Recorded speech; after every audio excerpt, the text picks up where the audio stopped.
Welcome, welcome, welcome, welcome. Let's see if we can get the lights adjusted. A little dark in here today, but we'll go with the mysterious. Let me see if I can find. Up, I don't have my phone, so we'll have to go with the little darker look today. Now let's try this.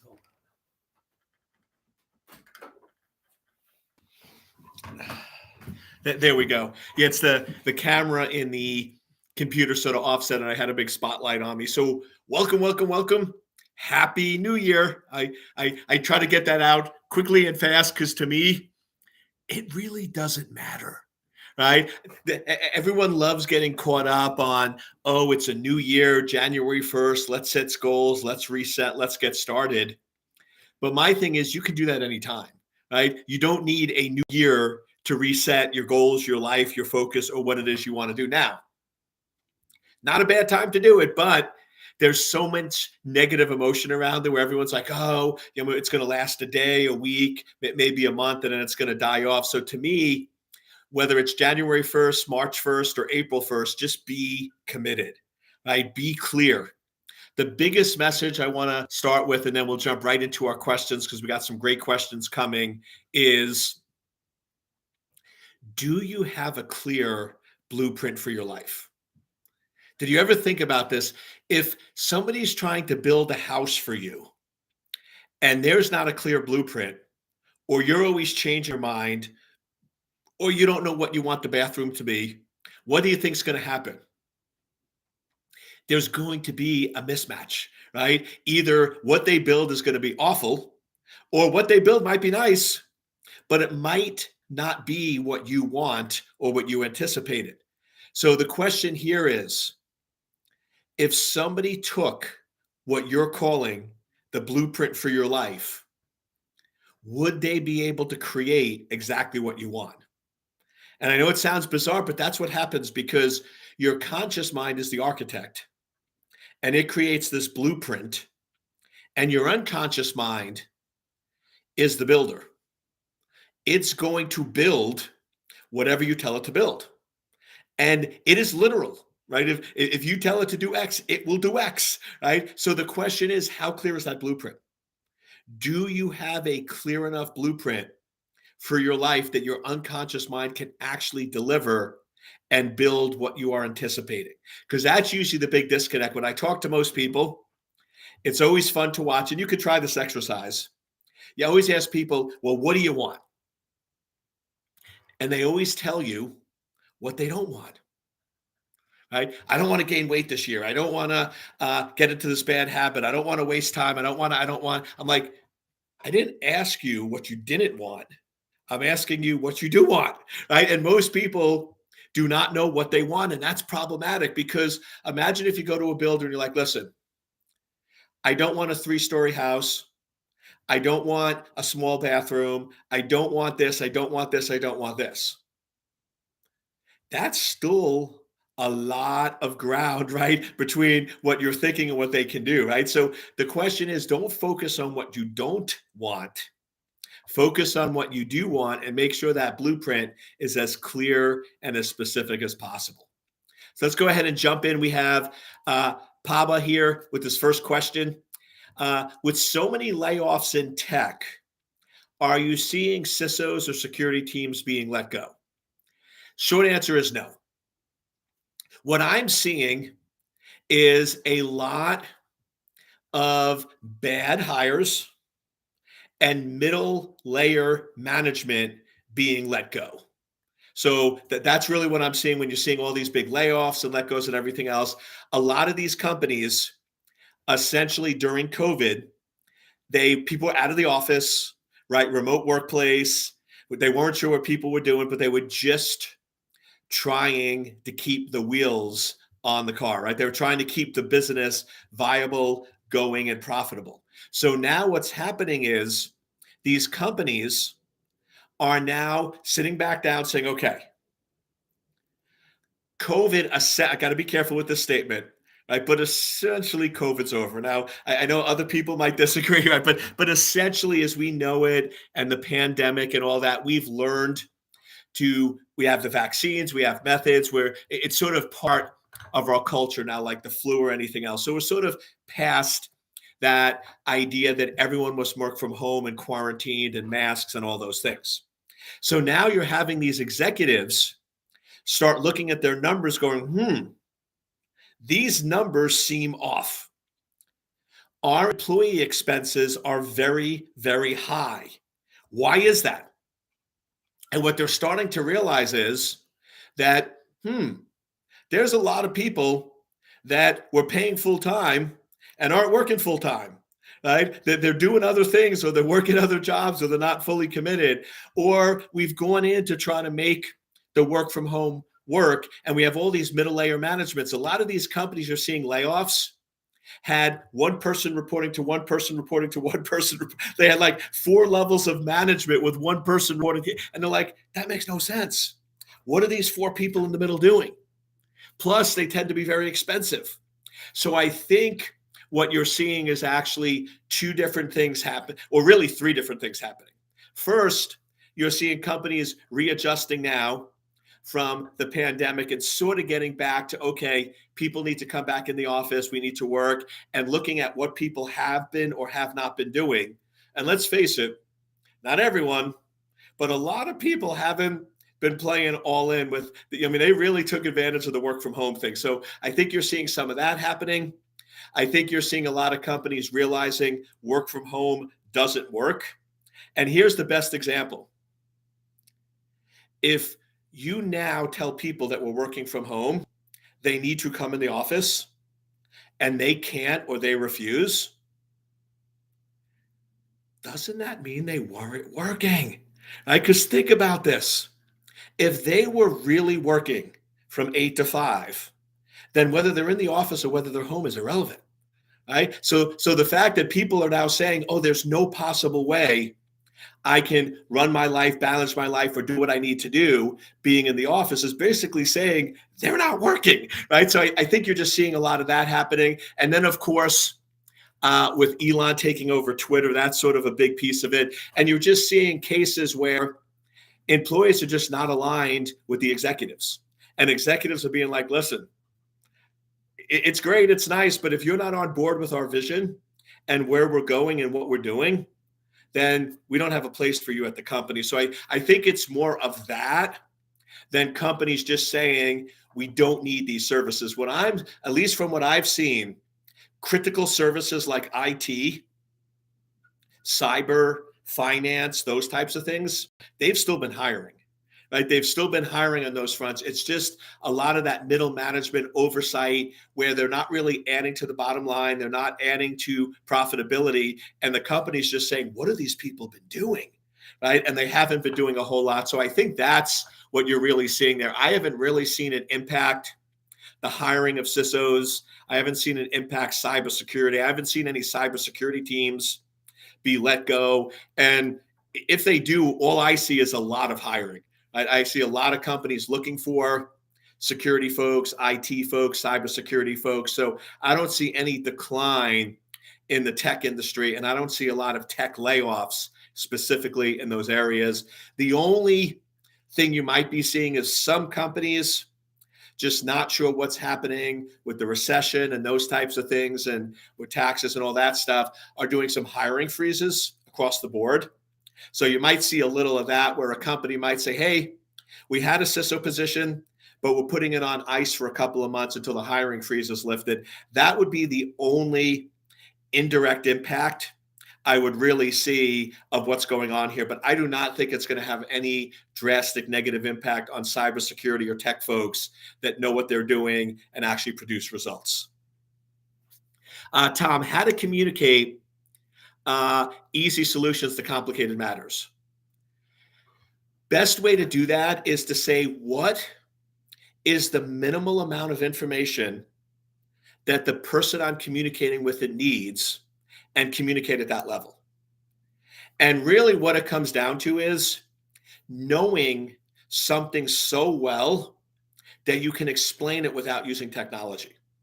If somebody doesn't know something very well, they know how to make it, they know how it works, the only way they can describe it is technical, because they don't really have a grasp of it at a high level. But if you really, really, really understand something extremely well, you can explain it without using tech at all.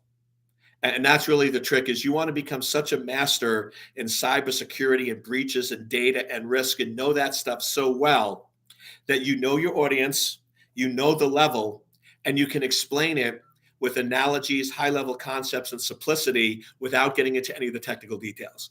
When you're talking to executives, you should be able to pitch a budget, explain a budget, and tell the budget that you want without ever using any technical terms.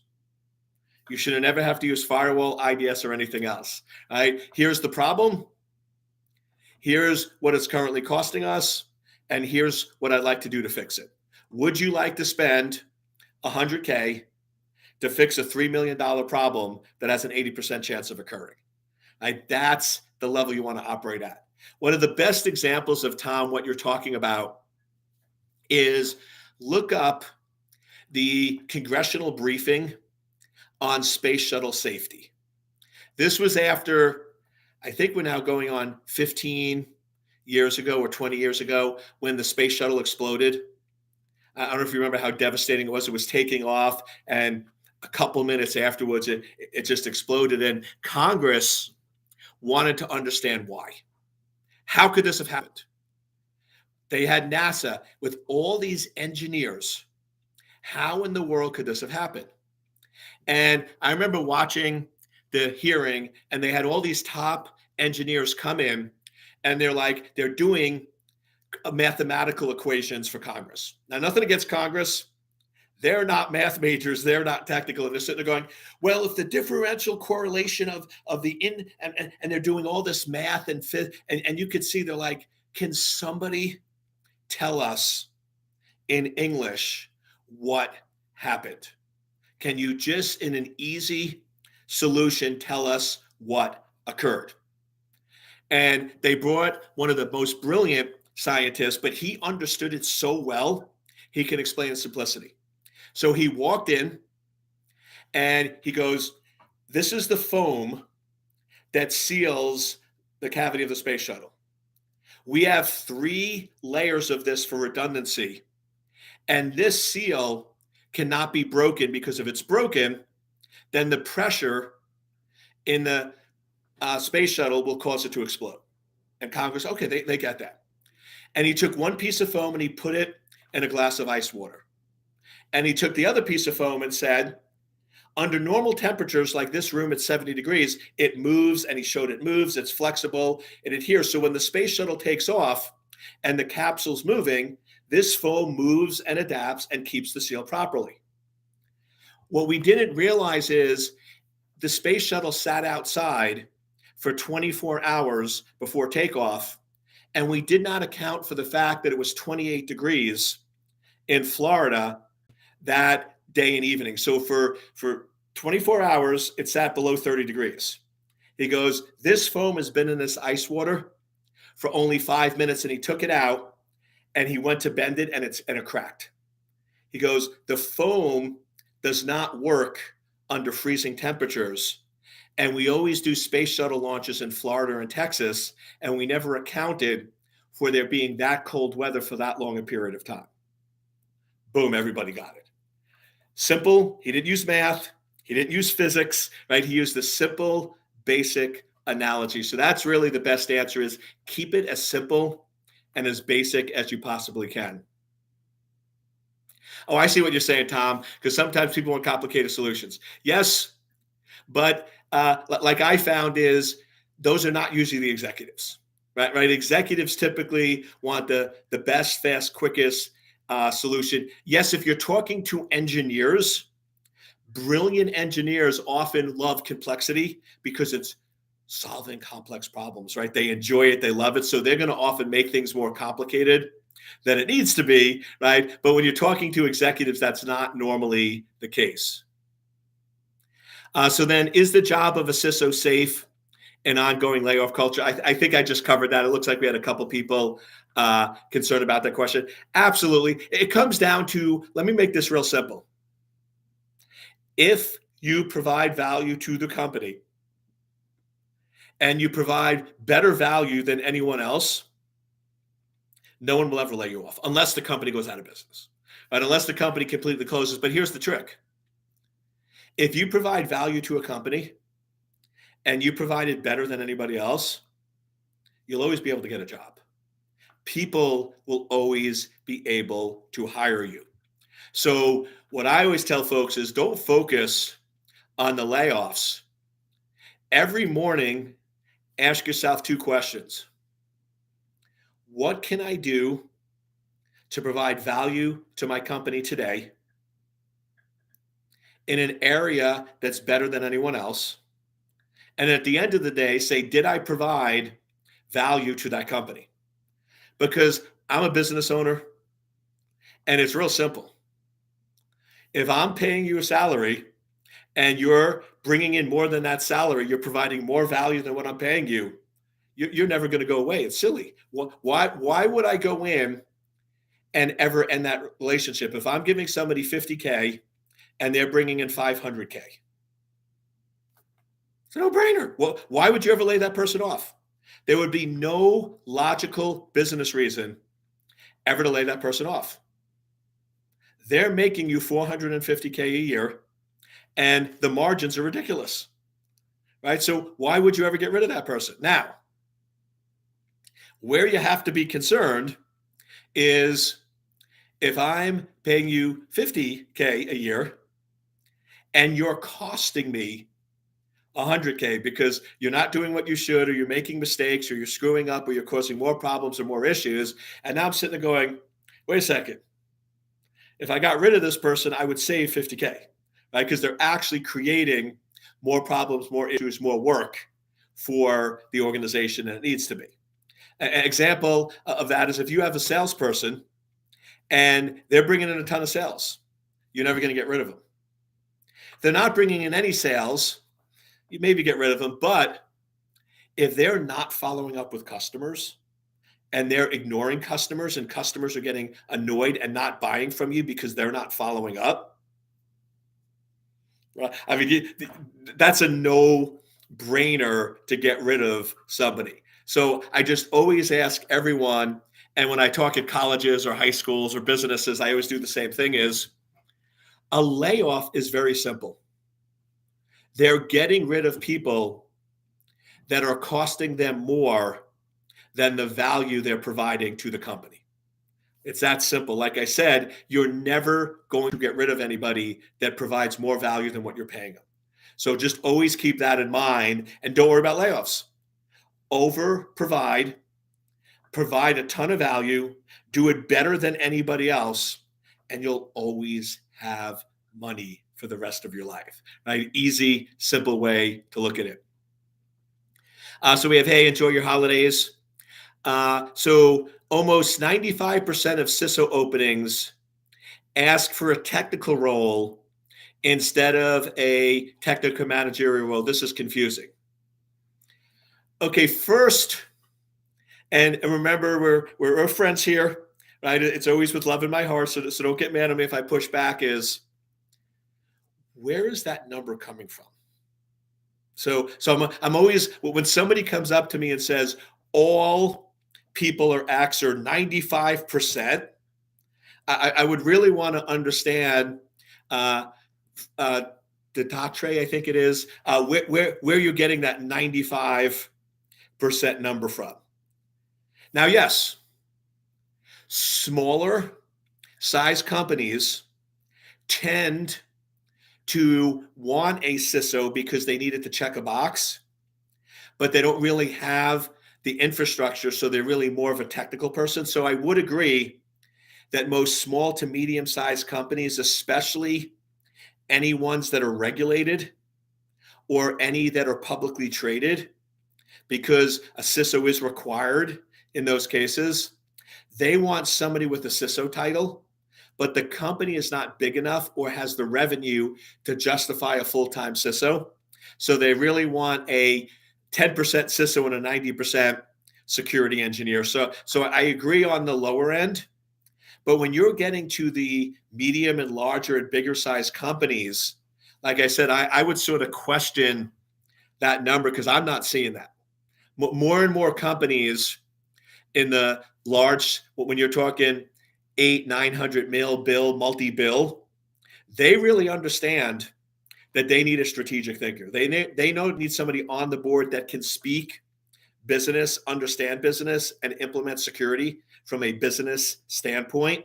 So I don't see that 95% number. So if you want to either send or email or provide more data on that, I would be happy to look at it. But I think you might be getting a small sample size if you're looking at the wrong size company. If you're applying to the wrong type jobs, then I could see that popping up. But with the bigger companies where they're looking for a real CISO, I do not see that they're looking for a technical person for the CISO title. What strategies do you apply while opting for a higher CISO position? Essentially, thought leadership and world class. Hone in on business. I would go in if you want to get a higher CISO position. I would get on as many stages as I possibly can get on. I would brief as many executives as I could possibly brief. I would do as many videos as I could possibly do. The way you get a higher level CISO position, the way you become a CISO at a Fortune 10 company is if you are a master communicator in business. That is the key. If you look at the CISOs that are at the biggest, most profitable companies on planet Earth and even other universes, those CISOs are business people that know how to utilize cybersecurity to drive revenue and profit. Most CISOs are weak in that area. They're not as strong on the business conversation, the growing the business, the revenue, the profit, the financial side of the house. But if you're going to sit on a board where you're one of the top 5 C's at a billion-dollar company, you have to be a master of communicating business while utilizing cyber as your strategic weapon. So that's really what I would work on: communication, business, growth, and numbers. That's really the secret sauce that's going to get you to that next level of awesomeness. How to get out of the comfort zone of taking the big step. I wish that there was a magical formula. And Shazab, if I was with you, the easiest solution is I would just push you off the cliff and tell you, open up your wings and fly, right? I'm not with you, so I can't push you. The point is you just have to embrace and take the step. I mean, there's really, like I said, I wish there was a magic formula that I can go in and hypnotize you to say, you will no longer be afraid. You will no longer be scared. You will no longer want to play small. Boom, and you magically do it. But the reality is, our bodies are created. Our conscious and unconscious was created to protect us. It was really meant to protect us and keep us safe, right? And that's a good thing. Well, how do you stay safe? By staying in a known environment, your comfort zone, right? So your mind naturally is going to fight you anytime you want to get out of that comfort zone, but you just have to build that habit of operating scared. Operating scared is a good thing. If you're not scared doing something or making a decision, at least daily, you're doing something wrong with your life, right? The way you get out of your comfort zone is by practicing the skill of operating uncomfortably. It's like in the gym, right? If you don't use a muscle, it's going to get small, it's going to stop work, and eventually what will happen? It will stop functioning, right? It will no longer be able to function. So what happens with most people is they have got so used to the comfort zone, they have not operated the uncomfortable muscle. They have not operated scared. So that muscle is an entropy. It's not even able to function because you haven't used it in 20 years. The good news is, unlike an actual body part where once it dies, you're done, you can rebirth it. So the trick is you just have to keep doing it. You have to keep doing things that are uncomfortable. Keep doing things that get you out of the comfort zone. Keep doing things that make you scared. And then what will happen is operating from a state of discomfort will become the norm and be normal to you. Hey, this is just how I operate. And you don't even realize, because now that operating from a state of discomfort has become norm, discomfort is norm, and you don't even realize it's discomfort. And I'm doing a little woo-ha with you deep this morning, but I want to answer your question. So really the answer is pretty simple. Do it. Operate scared. I don't care that you're scared. Do it. Every single day, do things. Every day, ask yourself, what is one thing that I'm afraid of that I can do today? What is one thing that I've been putting off or postponing because it takes me way outside of my comfort zone? And just do it. This is one of the reasons why, if you've been following me for a while, why I do the 90-day video challenge, where I say every day you record 2 videos. I don't care what they're on. I don't care what they cover. You do not watch them. You do not re-record them. You do one-shot wonders. You shoot the video and you post it. Simple. Why do I have you do that? It takes you way out of your comfort zone. Very few people are willing to shoot a video first take without re-recording, no matter what you're doing, no matter if you're scratching your face or picking your nose, it doesn't matter, and you post it. That alone takes you so far out of your comfort zone that people just don't want to do it. But if I force you to do it for 90 days, what happens? It now becomes comfortable. It now becomes norm. So you just want to find things that you need to do, that you must do for your growth, that are very, very uncomfortable, and just push yourself out of that comfort zone. Next question. Eric, do you think information security governance needs to be improved? Is it becoming weaker against the current threat landscape? I mean, to me, the issue is in cybersecurity, we love throwing out a lot of buzzwords that nobody really knows what they mean. Hold on one second. Sorry, I thought I plugged in. There we go.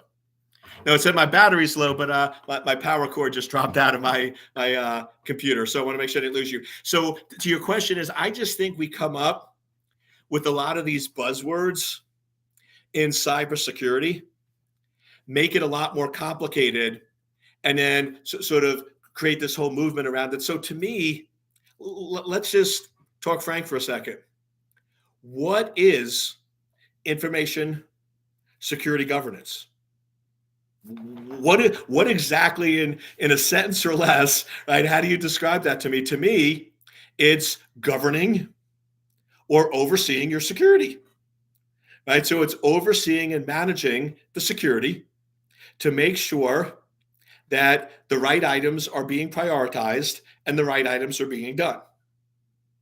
In that case, then yes, I absolutely agree that it can be improved. And the reason is most security teams do not have program managers on their security team. Most security teams have world-class problem solvers. What do world-class problem solvers like to do? It's not a trick question. Solve problems. And what do world-class problem solvers really like to do? Solve really hard problems. Which means, are they going to focus on what is most important to the business, or are they going to focus on what's the most interesting, thing that they can work on. They're going to focus on the most interesting thing. That's why most of these security teams get into this firefighting mode. It's not necessarily that they don't have enough resources. It's that they're not prioritizing or using their resources. And all these brilliant problem solvers are just looking for a problem to solve. I'll give you a great example. Patching. Patching servers in an organization is about the most boring problem on the planet. Yet, it's the most important. I would argue the reason why most companies and most organizations are getting breached or getting compromised today is because they have poor configuration management. They have servers that are accessible from the internet that haven't been patched for 2 years, and that's how attackers are breaking in. Now you sit there and say, how could this be? How in the world could we have an organization that has 30 people, they're spending $5 million a year on cyber, missing this problem? And the reason is simple. It's a boring problem that nobody wants to work on. It's not fun. It's not exciting. And to your point, because there's no program manager overseeing or prioritizing or, using your term, governing, it never gets done. So in that context, I would say absolutely. We need to do a better job of saying, no, no, no. You as security engineers, you don't get to run around and pick your problems. We get to tell you what problems you solve. Some will be fun, some won't. But right now, guess what? We have a patching issue that's been going on for 3 years, and I want you doing nothing else until this problem is solved. This is our number one problem, and if you don't like it, great, leave. But this is what we need you to do right now, today, tomorrow, and the next week. So yes, we need to do a better job of controlling and managing where, when, and how those resources are being utilized.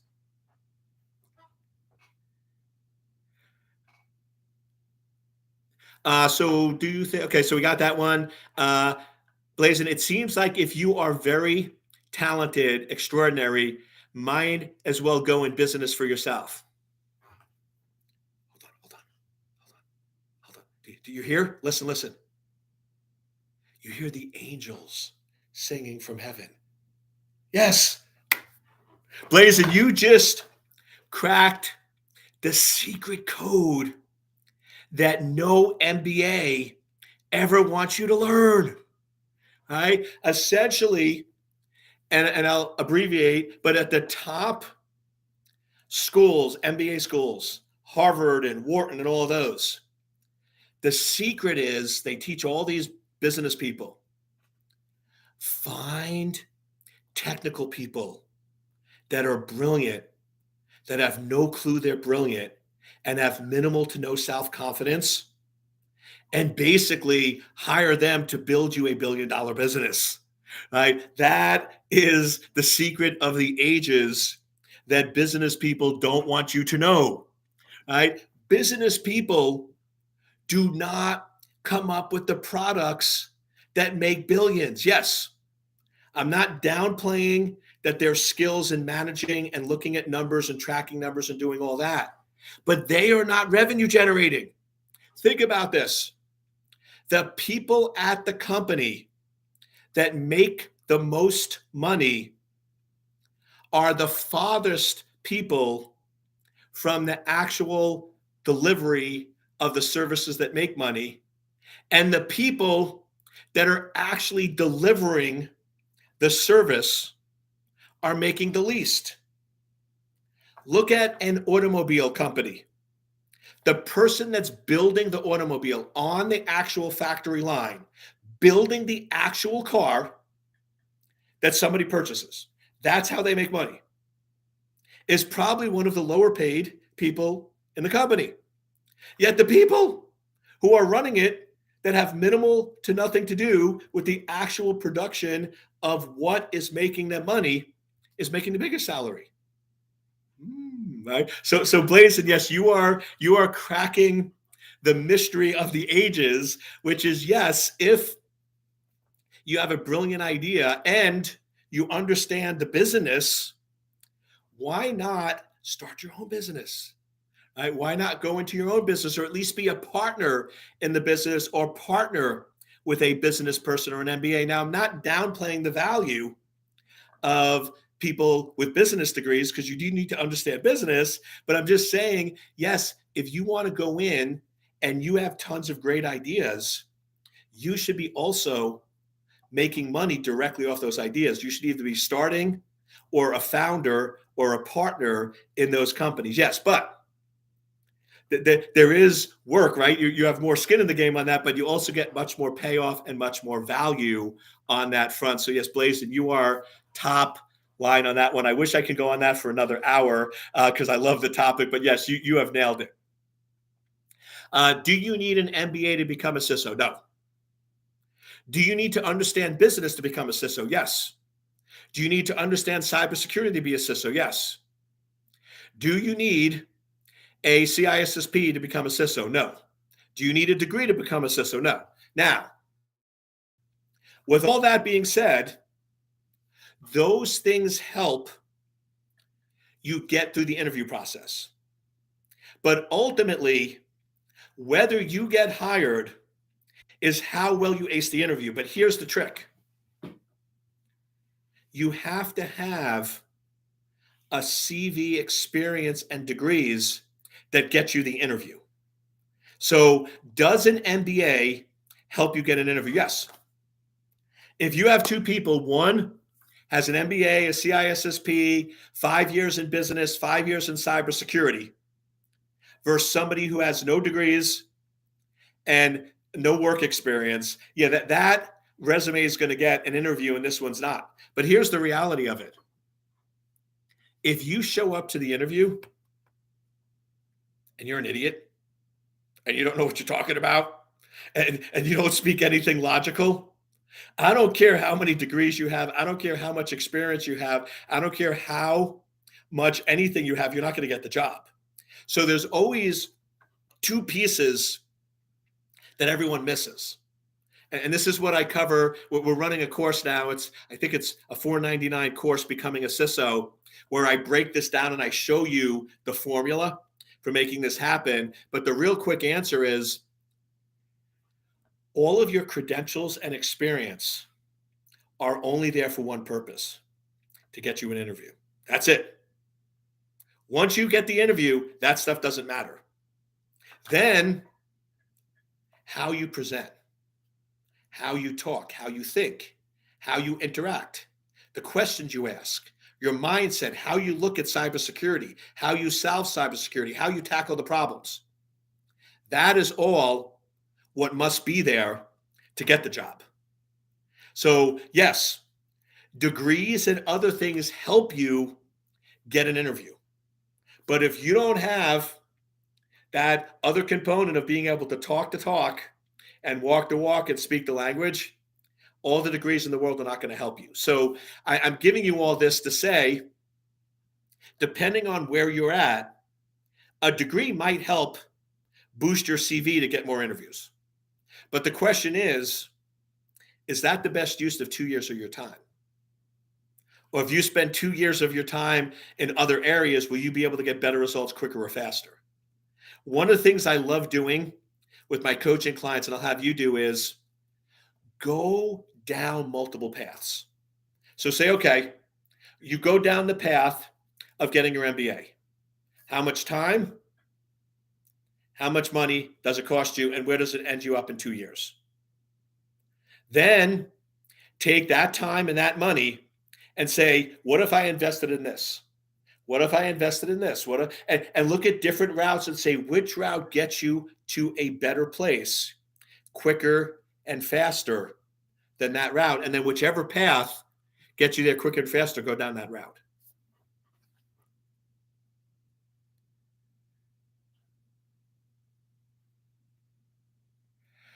So we just have some interaction going back and forth, which is great. Wait a second. My screen keeps scrolling. So do you need an MBA? No, we covered that. We covered that. Did anyone take you up on the 2 video per day challenge? Yeah, it's a funny thing. A funny thing happened on that front. Everybody who has actually done the challenge is actually in a CISO position. And now I don't know, I only know the people that tell me. But everyone that's come back to me and said, Eric, I religiously did the challenge. I had my moments of doubt. I had my moments that I wasn't sure, right? But I did it, are all in a level that they wanted to get to.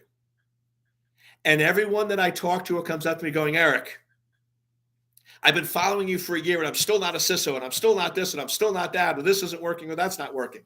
I would start with the simple one. Do you know about, and I change it from 90 to 100 days. So I said, did you hear about the 90-day challenge? And they go, yes. And I'm like, did you do it? And they said, no. Bye. I mean, you're coming to me saying that, hey, Eric, your stuff's not working, but you're not doing what I'm telling you to do, right? So yes, the people that I know of, which it's not a ton, but the people that I do know of that have done the challenge have always gotten the results that they wanted. And it's not about the challenge.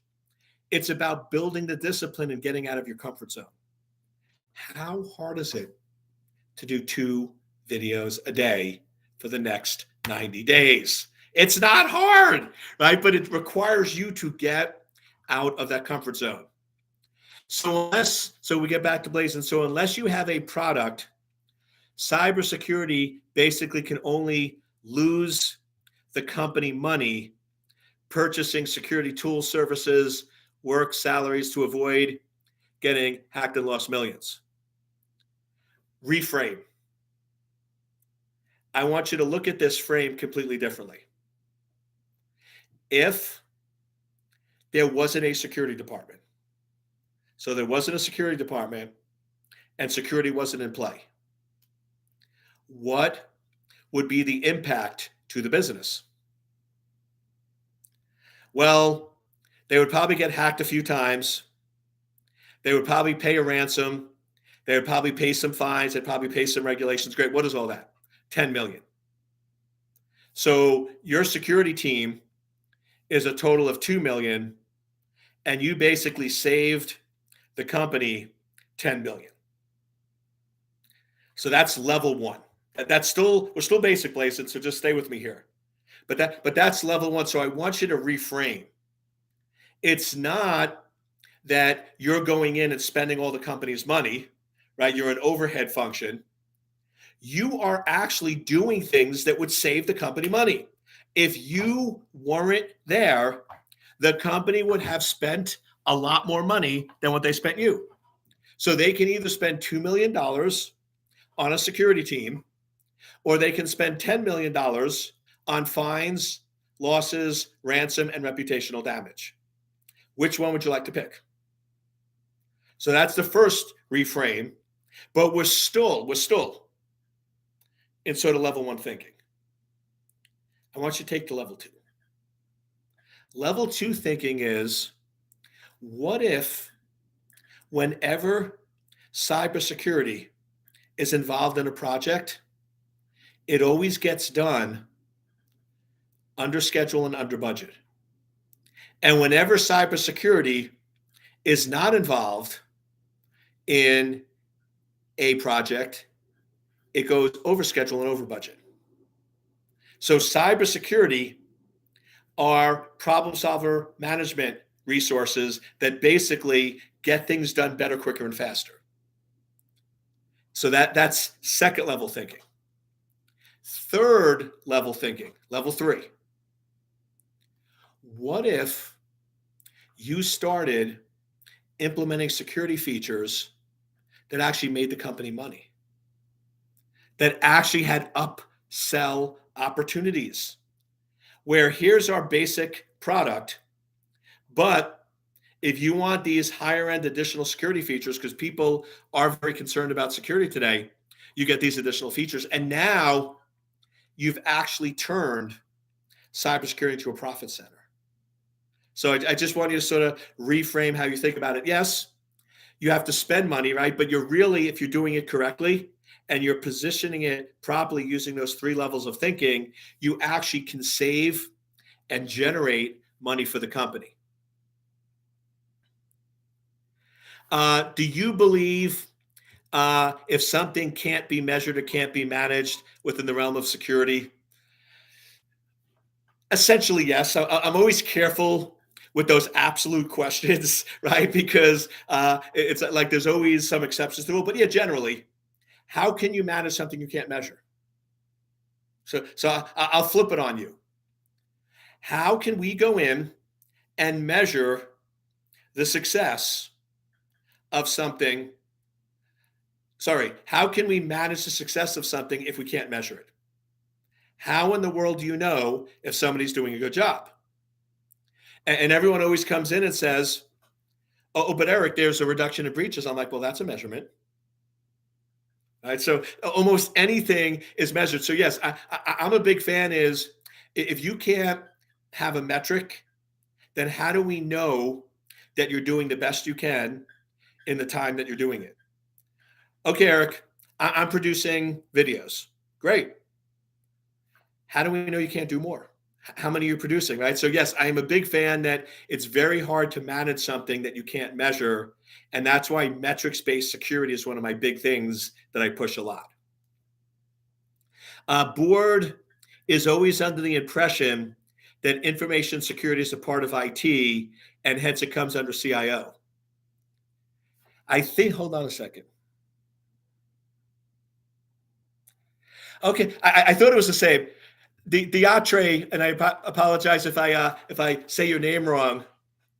I really want to challenge you because this is the second question where you're putting in authoritative information that I don't think is factual.